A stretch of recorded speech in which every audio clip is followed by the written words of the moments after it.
with our final speaker for this session, Dr. Maoz Kahana. He's a senior lecturer in the Jewish History Department, Tel Aviv University. He studied at various yeshivot and received his PhD from Hebrew University of Jerusalem in 2010.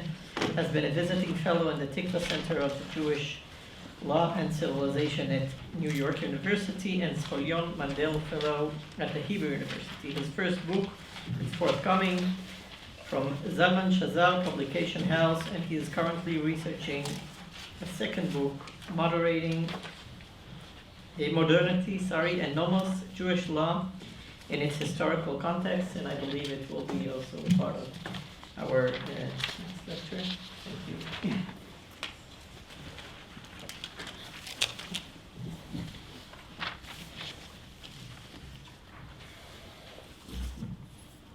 All right. Good morning. Chodesh Tov for everyone. This is Rosh Chodesh Adar, and actually I'm little out of the Chabadic universe to the Hasidut. It sometimes seems the same, sometimes different. Actually, Shulchan Aruch Admor HaZaken is worth a discussion about its own discussion about Halakha and Hasidut.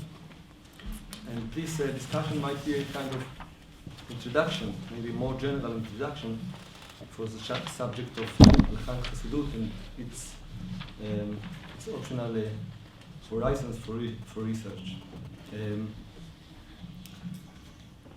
So let's start.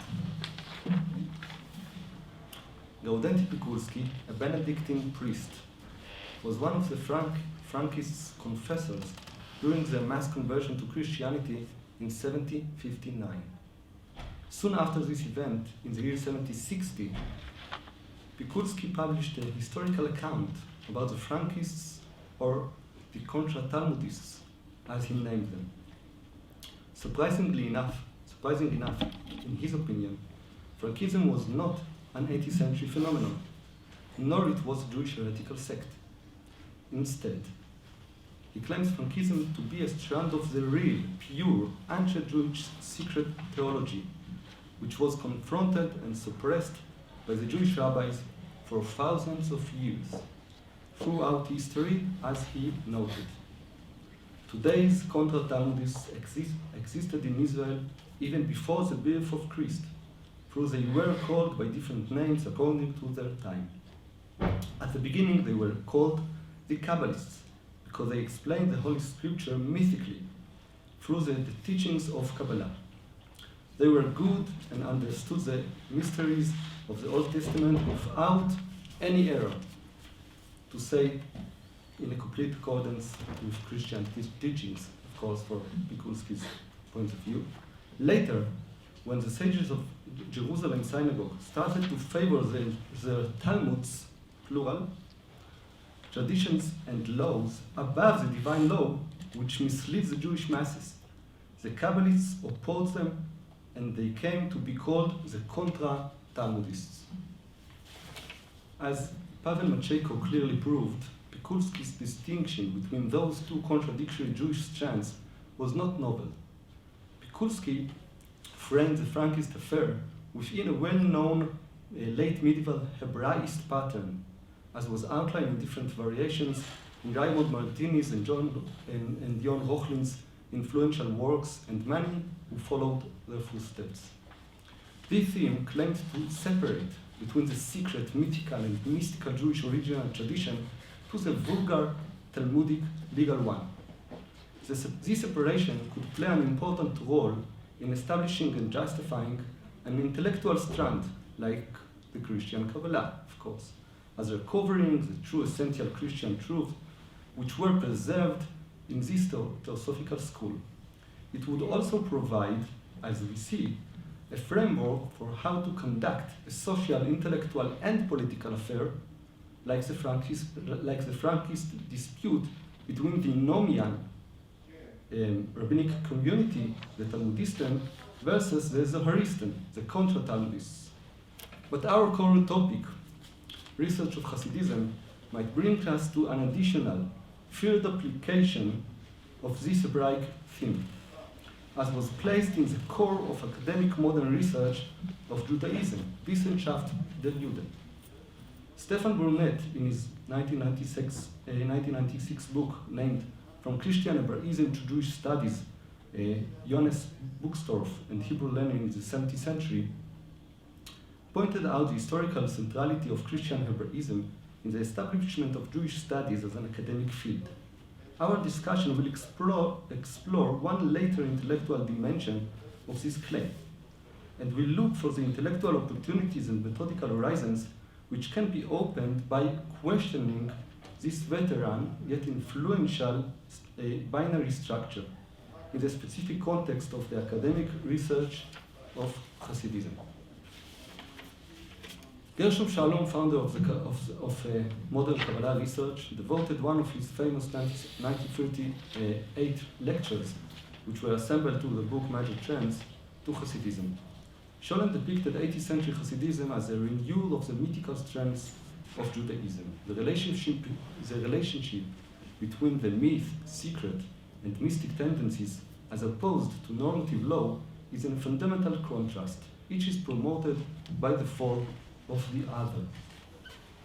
Consequently, Sholem argued that the rise of Hasidism presented a basic situation in which the secret was embedded into the personality, which gave it a new intensity, argued Sholem. Consequently, using the binary model, argued Sholem, Hasidism and Orthodox Jewry faced a life and death struggle, לחיים ולמוות.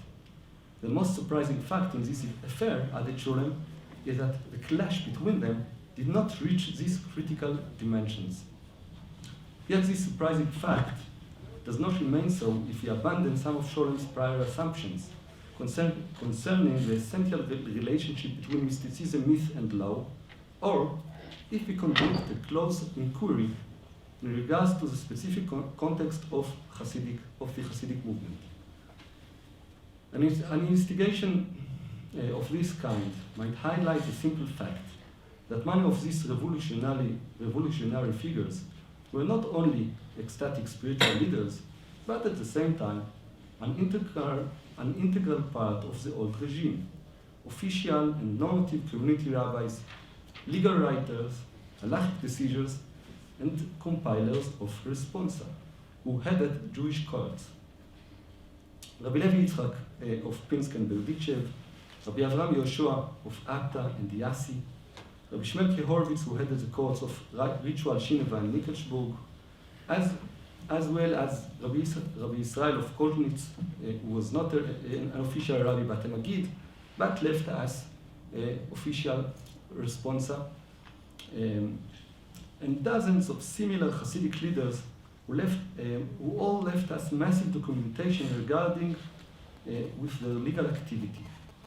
Delving into those rich materials, we might rethink the basic relations between law and the divine, Nomos and Eros, Hasidic mysticism, and legal jurisprudence. In this regard, we might recall the original character of Nomos, Greek divinity, who masters human law in ancient Greece, an Olympic divine deity who is the father of the goddess Daik, identified with justice, but at the same time, and not less important, the husband of Eusebia, the deity of piety, Hasidut. So what can we learn about the specific encounter between Hasidic spiritualists and the law? Offering a complex net of historical and conceptual cross-junctions instead of stark contrast, we should not abandon the potential tensions in the fusion between legal traditions, mystical inclinations, and social organization. In this context, we might ask, does a distinct Hasidic halacha really exist? And if so, what exactly does it mean? I wish to present here today three distinguished and even contradictory answers to this very question. Each one of these three frameworks has a rhetorical, a theoretical, sometimes even theological background. Each has significant documented legal materialization, and each, of course, sparked its own public conflict. So, let's begin. The first framework which I will present is one of continuity, centered on the beloved ethos of contemporary Lurianic Kabbalah. The process of ritualization of Lurianic Kabbalah, as it moved from an esoteric Kabbalistic ethos toward diverse halachic practices, was a central feature of European Jewry in the 17th and 18th century. Faced with the mitnagdic claims regarding their breaching of fences and violation of traditional customs, the Hasidim grasped hold of this Lurianic precedent, through which they tried to present their community as an additional stage of this process. In this light, Bechtian Hasidism is presented as a halachic ideology of internalization, in which Lurianic literature should be merged within particular European Ashkenazic communities. Individual Ashkenazi pietistic customs should be transformed here into a collective communal ethos. Apologetic declarations of such kind were already voiced in the first years of the conflict following the 1772 bans against Hasidism, and on. A marvelous example from this kind is Rabbi Shmelcher from Ninkelsburg's polemic declaration, where he clearly argued against the traditional mode of Lurianic customs as restrained within elite pietistic circles. Rabbi Shmelcher wrote, וכל הרוצה לעשות עצמו תלמיד חכם עושה, ומי יודע להלוך נגד החיים, לעשות תחומים למעלה, לחלק בין מפורסם לשאינו מפורסם, בין הנער לזקן. And here comes one of the finest Hebrew literature sentences, to my view, קרוב השם לנשברי לב, ודקי רוח יושיע בלא פלוג. That's a poetry.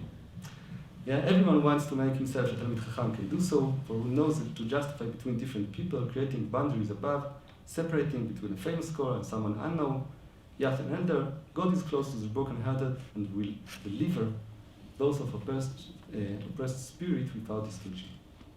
Interesting, however, it seems that in subsequent generations, this apology became an authentic part of Hasidic self-conscience, as the initial revolutionary spirit settled into a far more conciliated, closed and traditional movement. In this model of Hasidism, we find synthesis of halakha and the conceptual universe of Lurianic culture. The usual rhetorical term for this merging is a Hasidic chumrah. Yeah, like you can already read in the first paragraph in the handout I gave. But this word does not incorporate its many and varied tensions to the extent of the cultural changes that follow this kind of process of internalization, which remains incomplete, highly disturbing, but often very fruitful. The internalization of knowledge from the outside of the pure legal discourse is, in my view, an enduring characteristic of Ashkenazi halakha, and one of its sources of power. Talmudic demons, Ashkenazic customs, medieval magic like Breita Dinida, Savat Rabbi Yehuda Hasid, and so on, Zoharic literature, and then the Lurianic rituals were integrated throughout the ages into the all-encompassing world of halakha. In this sense, Hasidic halakha can indeed be seen as a unique development within Ashkenazi halakha, additional stage in its long-term complicated relations with extra legal knowledge.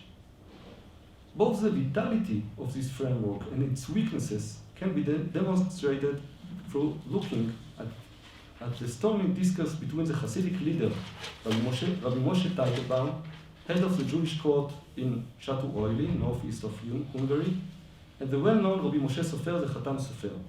On the handout, number 1 and 2. Based in the capital, Khatam Sofer based in Pressburg. Rabbi Teitelbaum defended the widespread halachic observance of various Kabbalistic practices that had once been the prerogative of the elite alone, arguing that the Hasidic communities embody and are indeed halachically founded upon a strict obligation to the ethos of Lurianic culture. And like you can read, I won't read the whole passage, but זה נוסח הארי, שהוא נוסח של המתנהגים, שכל המתפללים בנוסח זה קיימו וקיבלו עליהם. It's a common obligation, which is centered upon, which distinct Hasidic community from any other community in this context. The Khatam Sofer's alternative model, source number 2, was extremely surprising. In his opinion, Hasidism truly fulfills an essential need of any religious life, as it prevents religious action from the dullness of routine mitzvat anashim ulubada. But it is precisely this God, the expression of the individual's love for God, that can't transfer over to a mass movement. Source number 2, I will read. ואך לעשות עדה שלמה, כולם יתחסדו במנהג אחד לכולם. אם כן, אי גופי נעשה חוק לישראל, ומצוות אנשים מלומדה, וזה אי אפשר. שהרי אין לב שני בני אדם שווה באהבת השם. I translate, but by making a whole community of people who are observed as a single custom, it itself becomes a general law and a dead routine, and this can't be done. In the Khatam Sofer's view, the individual is at the heart of the real Hasidism. No two hearts can be equal in God's love. The formation of a unified Hasidic ritual performed by the whole community threatens authentic Hasidic experience.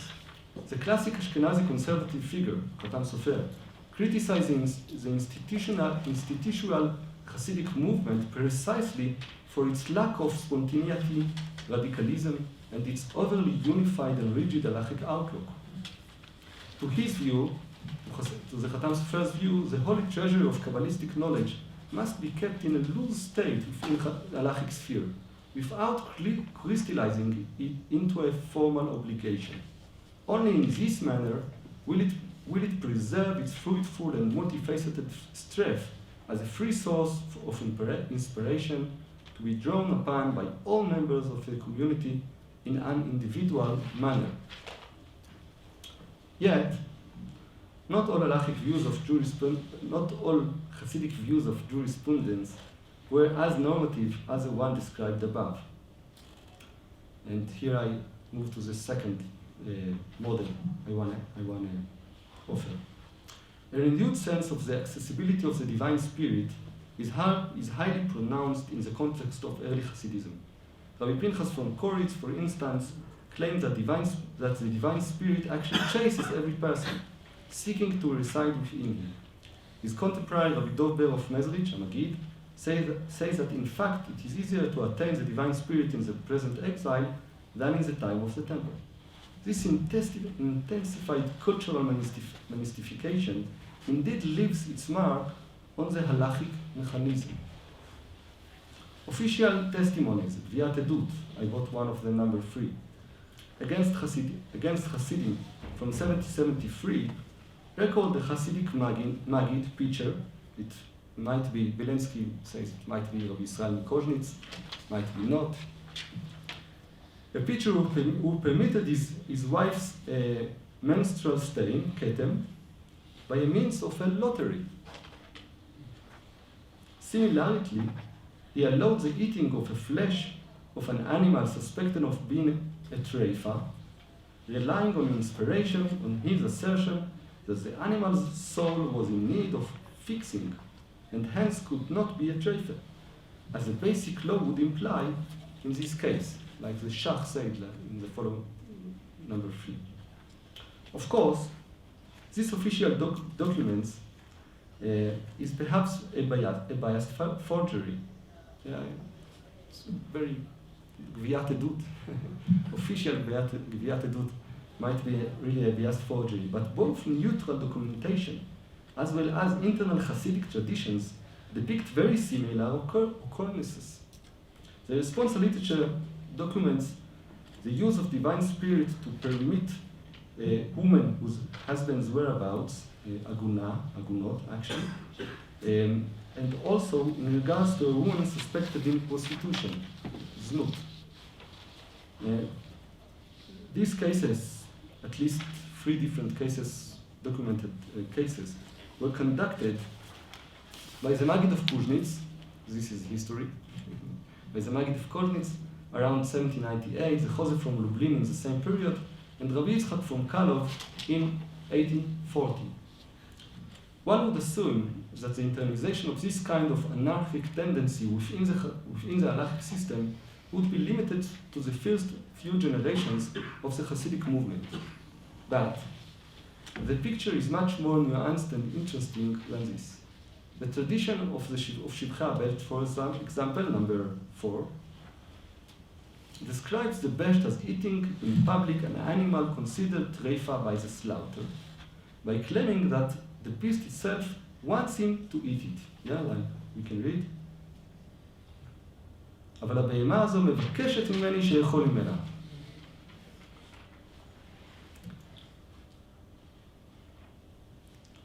A halachic documentation from the late 19th century, number 5, describes the beast apprised in the same way by the Hasidic tzaddik Rabbi Yoshua of Belz, who ordered Rabbi Shalom Shvadron, the Maharsham, the greatest Galician posek of the time, to write a responsum justifying this ruling. This is number 5 in the sources. This odd responsa was indeed written, but was subsequently hidden under the pretext that this incredible ruling was only issued in regards to that specific case. The ideology described in Shivchei HaBesht, whether historically correct or not, became a reality in the hands of the rabbi. Whereas the Besht, as it portrayed in the hagiography, has no need of legal confirmation by an educator, the Belzerabi, less secure of his mystical powers and or much more bound in social reality of late 19th century Hasidism, participated in a formulation of an apparently official halachic decree, provide support for his heavenly decisions. These interesting amalgamations of the divine spirit and halachic legal formulas are indicative of a further characteristic of the same period. By the midway point of the 19th century, it seems that parts of the Hasidic movement had indeed become more stable, institutionalized, and perhaps even somewhat orthodox. In this regard, the legal issue is of essential importance. To my claim, this kind of legalization does not necessarily eliminate the charismatic foundations of the Hasidic tradition, as is usually assumed, but it's the reverse, as I tried to show. Like when the divine spirit is being rooted into halachic mechanisms. The double commitment of the late 19th century Hasidic halacha, and also the early 20, like Levi showed about Munkach, towards both the structures of normative legal discourse and Hasidic traditions, often produces multifaceted structures of meaning regarding the fundamental relations between halacha and revelation. Can we realize the divine spirit in a situation of a doubt, safek? Can one do so in regards to a rabbinical probation, drabanan, or an act of piety, midat chasidut? Or in a life-threatening situation, פיקוח נפש, האם אפשר לסמוך על רוח הקודש בכל מצב כזה? דרבנן, דאורייתא, פיקוח נפש, ספק. Can every institution be considered as a working of the divine spirit? These difficult legal discussions of the 19th and 20th centuries sought to render charismatic experience into stable halachic formulas. Of course, this fusion of values, Hasidic ethos and legal ruling, was also subject to observations and conflict. In 1836, a member of the Zlotchow rabbinical court allowed a family relative of a dangerously sick man to drive a horse wagon on Shabbat to the telegraph station outside the Shabbos domain in order to send a kvittel, a request for immediate prayer, by telegraph to the Belzer Rabbi, Pikuach Nefesh, like we just said. Rabbi Shlomo Kluger from Brody, a standard Ashkenazi decision, was shocked by this ruling and demanded the removal of this court member from his post. On the other hand, many contributors to the ensuing stormy discussions concerning this event, which in certain places became a daily halachic custom, looked upon a heavenly healing as a legitimate component of the lawsuit saving life. In this view, the desecration of the Shabbat, in this case, is a mitzvah. This appeal to the divine spirit injected an absolute and unambitious element into halachic scholasticism, usually full of doubts and uncertainties. However, a third model of a Hasidic halacha actually worked in the opposite direction. Several teachings of Rabbi Dov Ber, Maggid of Mezrich, deal with the relationship between the one Torah, supreme and divine, and the diverse nature of its human realizations. This tension, deeply rooted in the literature of Chazal, of the sages, that dealt with the written and oral Torahs, was further enriched in this context. Through the inspiration of the figure of the Hasidic tzaddik, both the scholastic Tana and the halachic decisor received a measure of Kabbalistic spiritualistic influence. For example, Bet Hillel and Bet Shammai are identified in the Maggid's Maggid Varav Yaakov with grace and strength, Chesed and Gvura respectively. These spiritual attributes are cited as the reason for every halachic decision. Everyone, Bet Hillel or Bet Shammai, follows his own character, his particular emotional, spiritual tendency. The halachic decision, in this view, is actually a Kabbalistic expression, hamshacha, of a certain spiritual power, which depends on the desires of the tzaddik, the scholar. Grace indicates leniency, strength symbolizes provision, beauty equals complexity, tiferet, etc. The tzaddik, which is actually every regular halachic scholar, changes the tzeruf, the combination, the spiritual nature of the object, thus determining its status as permitted or prohibited. This creative power is given to the hands of the scholars to transform the expressions, לשנות את ההמשכות, however they desire. לשנות את ההמשכות כרצונם. Elsewhere, this is source number 6, the Maggid explains that disputes between the sages are actually a matter of aesthetics alone. For since the oral Torah is entirely a bridal ornamentation, kishutei kala of the Shekhinah, each sage attempts to fashion an appropriate ornament in his eyes. Like he says, כך צריך להיות הקישוט, כן? And other scholar says, כך צריך להיות הקישוט. Yeah, this is the basic situation of halachic discourse, of halachic machloket, by the Maggid Mezrich in this passage. Each sage attempts to fashion an appropriate ornament in his eyes. These approaches serve no objective purpose, but are played with and enjoyed by God. This subjective spiritualization of halachic realm is further developed by the Maggid of Mezrich many students, who pose the following almost banal question. If the legitimacy of each halachic opinion derives from the depths of the soul of the sage and his particular aesthetic bent, what justification is there for determining a halachic decision according to one opinion rather than another? A great variety of answers were suggested. Either the halacha is determined in accordance with the souls of the old generation, like source number 7, Kedushat Levi, לפי נשמת הדור, or in accordance with the wishes of the tzaddik of the generation, or even in accordance with a divine preference that is itself subject to constant change, as it deals with the world with a different attribute in each and every period. Okay? Like לפי המידה שמתנהג השם יתברך עצמו עם העולם, כן הוא הלכה. This shift is directly mirrored in the halacha. Of course, this Hasidic formulation instigated a great polemical debate. 1832 saw the publication of Pre-Kodesh Hilulim of Rabbi Tzvi from Zidichov, a student of the Jose.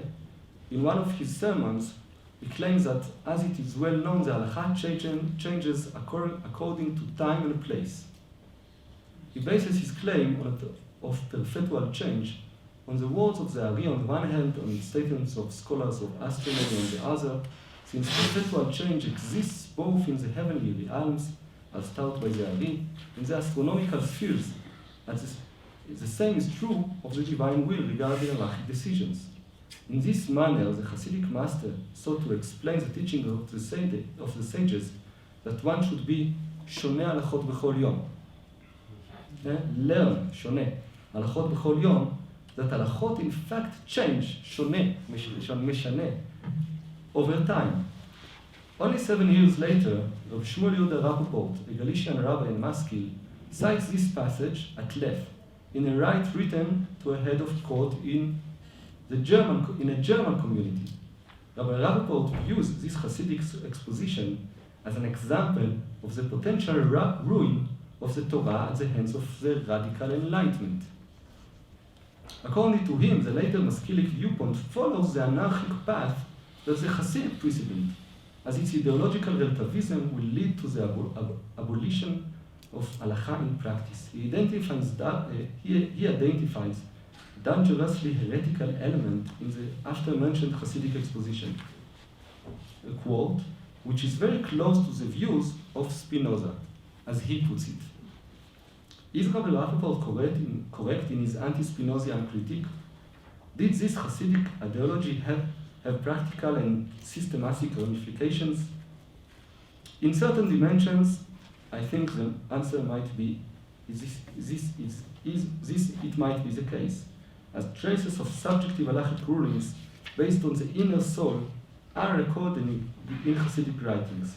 The most prominent example in this regard, I won't discuss it today, is a nephew and student of the after-mentioned Rabbi Tzvi Hirsch, Rabbi Yitzchak Isaac of Komarno, whose hidden halachic treatise, Shulchan HaTahor, it was never permitted to be published, it was a manuscript, is in effect an alternative Shulchan Aruch, detailed and systematic. One model from this phenomena is Psika al pi shoresh haneshama, is determined by the inner soul. To conclude, Rabbi Shneur Zalman of Liadi, Hasidic rabbi and the author of the halachic magnum opus Shulchan Aruch Harav, offers a finely nuanced description of the relationship between Nomos and Eros, and this is the last source, number 8. All the commandments are expression of the one divine will, Ratzon, but each of them embodies a different quality of divine pleasure, Ta'anug Prati. It is precisely through the great variety and intensity of the Nomos that the Eros finds its fullest expression. In this paper, I tried to offer an alternative perspective regarding the interface between law mysticism and social reality. The inner devotion, the Hadat HaPnimit, might be said, that truly characterized Hasidism did not work through the binary model defined by the Christian Hebraists and academic scholars. Instead, I have suggested that in the specific context of Hasidism, Nomos, Eros, and piety often merge together in unique and powerful ways, presenting a novel halachic discourse. The three models outlined above: communal internalization of Lurianic cultures, legal mystification of the divine spirit, and the subjective aesthetics of halachic rulings, offer us a point of departure for delving into the legal heritage of the Hasidic phenomenon. In arguing against Pikulski's analysis of the events in 1760, pitting the Talmudists against the Zoharists, we might invoke his contemporary Rabbi Israel Baal Shem Tov. It's the same years. While facing the same events, the Frankist conversion, the Baal Shem Tov seems to express a completely different attitude. The tradition found in Shibchei Baal Shem Tov regarding Srifat Talmud, the burning of the Talmud in the eve of the first dispute in Kamenetz-Podolsk, Baal Shem Tov it cites him as mourning the burning of the Talmud and shouting, "How can we survive the exile even one day without oral Torah? Afilu yom echad." This lament is mirrored in the reverse when the Baal Shem Tov is portrayed as crying in an additional passage that a limb has been taken away from the body of the Jewish people when the Frankists converted en masse Christianity. These traditions of Baal Shem Tov can be seen as offering a framework for the academic study of Hasidism, one in which Jewish spiritualists should be kept as an organic part of Jewish culture, along with an equally necessary oral Torah. Eros blends with and is expressed by the seemingly rigid Nomos of the Talmudic tradition. Thank you.